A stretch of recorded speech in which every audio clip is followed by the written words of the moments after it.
তো সাম্প্রতিক সময়ে শেখ হাসিনার পতনের পর আয়নাঘর আলোচনায় উঠে এসেছে। আসলে আয়নাঘর কি? আয়নাঘর হলো বাংলাদেশ প্রতিরক্ষা বাহিনীর counter terrorism intelligence bureau CTIB দ্বারা পরিচালিত একটি গোপন আটক কেন্দ্রের নাম। তো ধারণা করা হয় এখানে কমপক্ষে 16টি কক্ষ রয়েছে, যেখানে একসঙ্গে 30টি বন্দী রাখার সক্ষমতা রয়েছে। আয়নাঘরটি বাংলাদেশে ঢাকা সেনানিবাস এলাকায় অবস্থিত বলে ধারণা করা হয়। কাদের রাখা হতো এই আয়নাঘরে? শেখ হাসিনার আমলে বিরোধী দলের বহু নেতাকর্মী নিখোঁজ হয়ে গেছে। তারা কোথায়, তাদের কোনো খোঁজ নেই। এমনকি সেনাবাহিনীর লোকজনও আছেন এই তালিকায়। আয়নাঘর আসলে গোয়েন্দাদের একটি গোপন বন্দিশালা বা ডিটেনশন ক্যাম্প।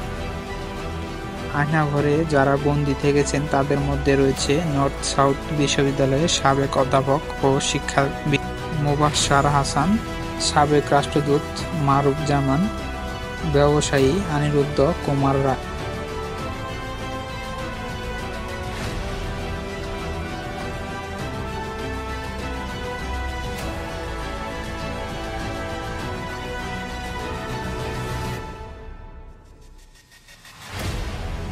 তো ভিডিওটা ভালো লাগলে লাইক, কমেন্ট, শেয়ার আর চ্যানেলটা অবশ্যই সাবস্ক্রাইব করে দেবেন। ধন্যবাদ সবাইকে।